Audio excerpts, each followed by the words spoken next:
if you want to support the show, any of the shows, either this or whichever show, I'm not on right now because this is just a blanket ad for all of them, and the website, you can go to bewareofspoilers.com.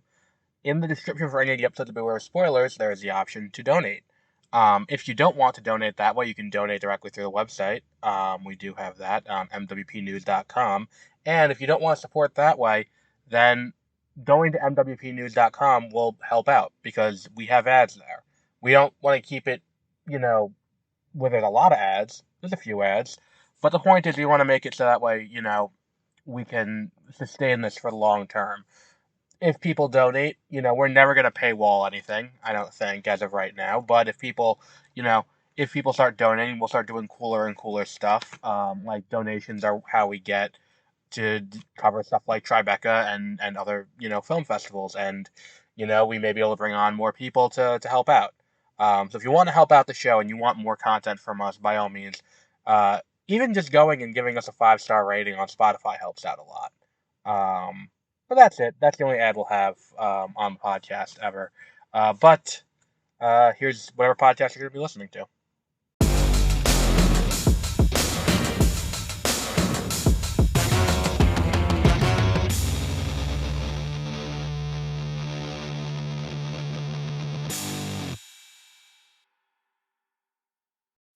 Good morning and welcome to Beware of Spoilers. I am Adam on this. It's starting to get nice out.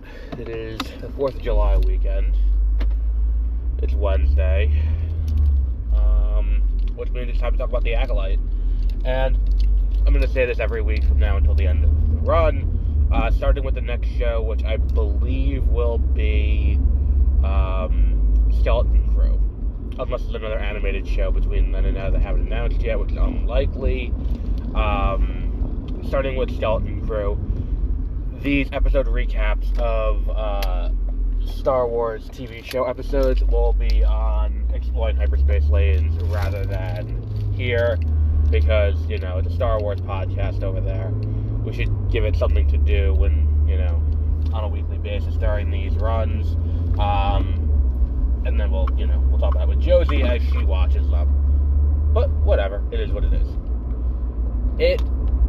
I think that this episode is probably, I feel weird about it, because I like a lot of what they do. There's a lot of things that happen in this episode that really work very well.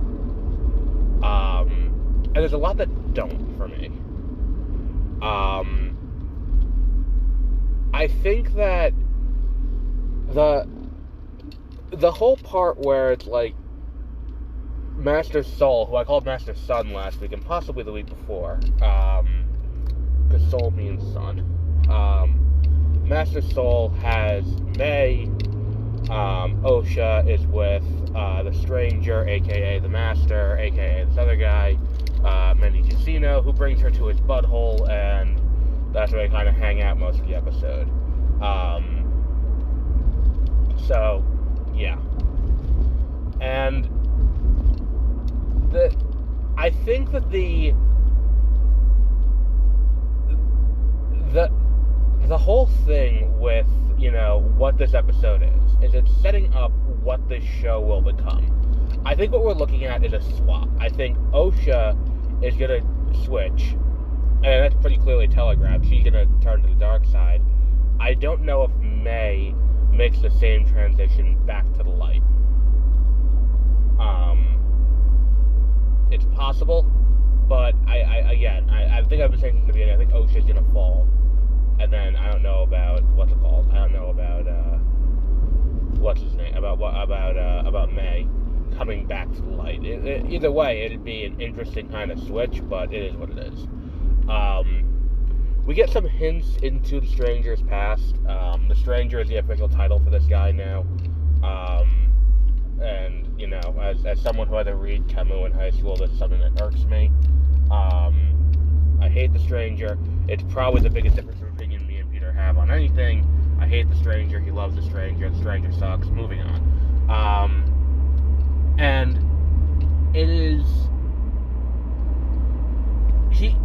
he's telling her, like, basically a lot of the same things that you hear Palpatine say 100 years later to Anakin, where it's like, look, you know, good and evil are a point of view. There isn't a, you know, from my point of view, the Jedi are evil.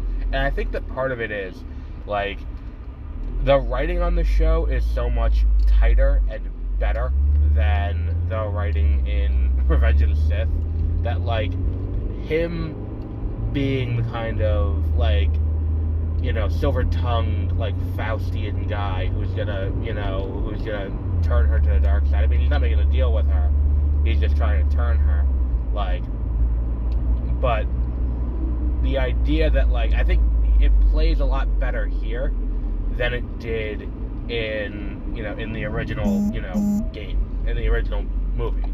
I think, number one, he's giving a good performance. I'm not saying that Ian McDiarmid didn't. Ian McDiarmid gives a great performance in Revenge of the Sith. Because as we say on this show, acting is all about choices, and that man made choices, and, you know, good for him. I think that, like, the way he's playing it is better. Like, where he's calmly in control of the whole situation. Even when he's not, he still has the confidence that he is in control. And I think that's a very interesting place to put your character. Like, very early on, May realizes where she is and what she's doing. So she grabs, not May, Osha figures out where she is and what she's doing. So she grabs the dagger that May has that she used to kill Indara earlier in the show. And, you know, she's tracking him. And the guy goes, and he goes skinny dipping. So he takes off all his clothes, leaves his lightsaber on the shore, and goes out to sea and turns his back on her. And it's just like, you know, he's just out, you know, in the middle of the water. And it's just like, you know, she goes over, grabs his lightsaber, and she's like, it feels good, doesn't it? Like, that whole exchange, that whole thing over there, it is so well done. Like, the idea that, like, this is, you know, like, I'm still in control. I am literally the most vulnerable I can be. Like, I have no protection in any way.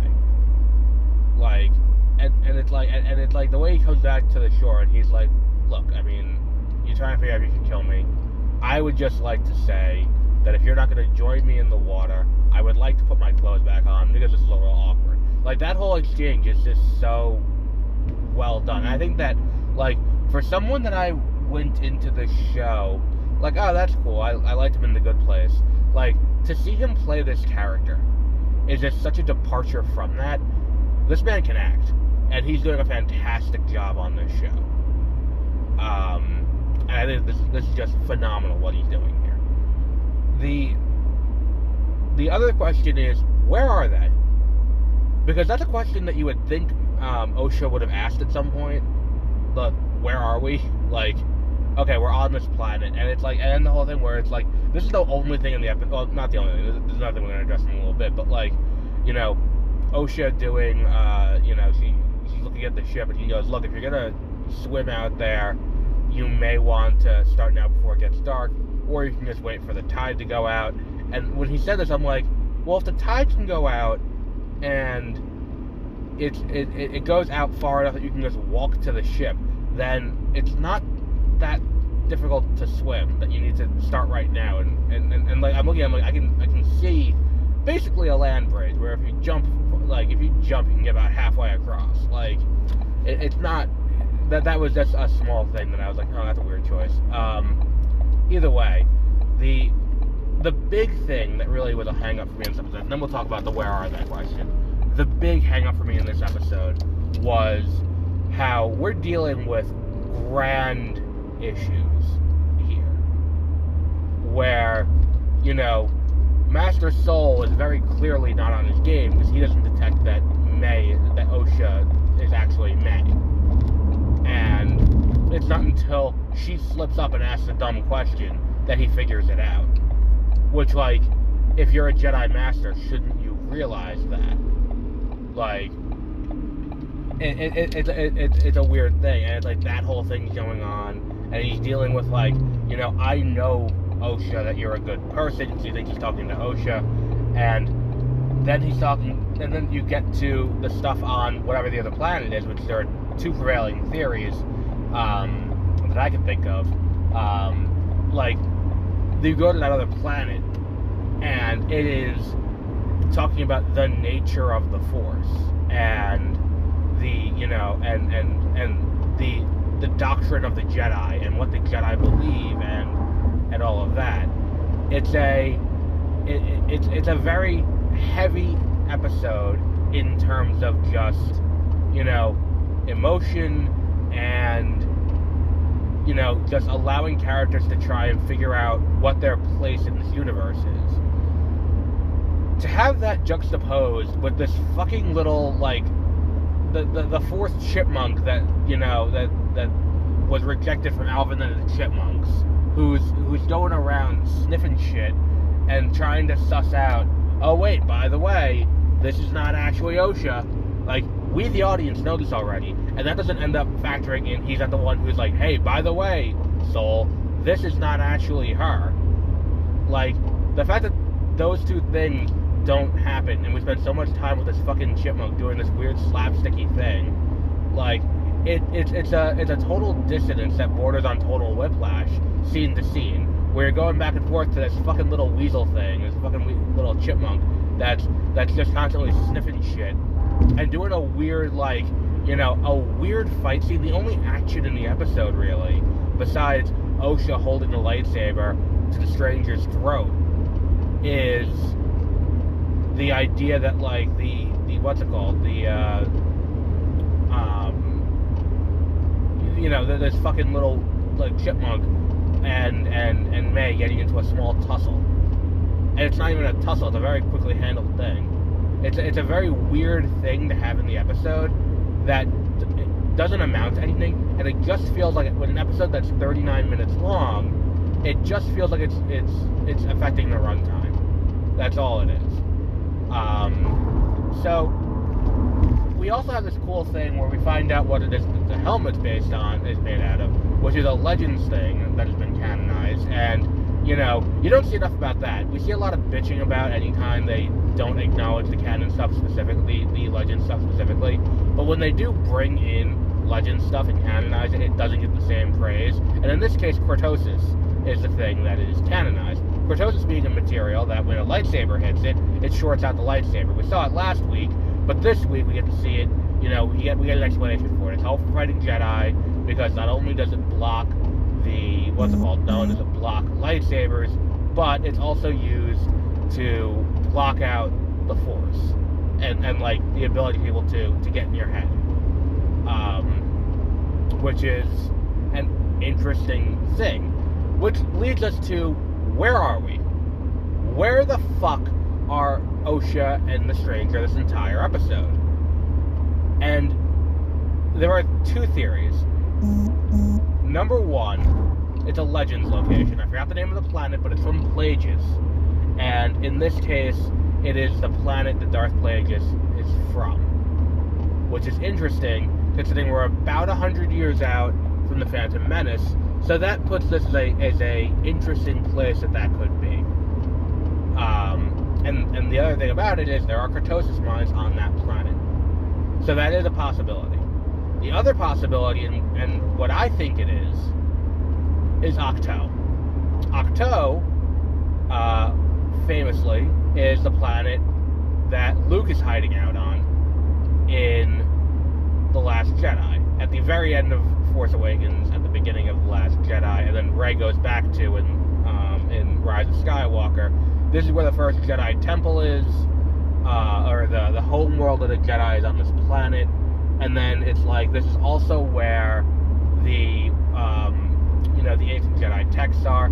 And then there's also that weird asshole of darkness, like, in the ground, that, like, Rey goes to, and it's like, I'm just gonna jump right into this and see what the fuck happens. And Luke's like, what the fuck is wrong with you?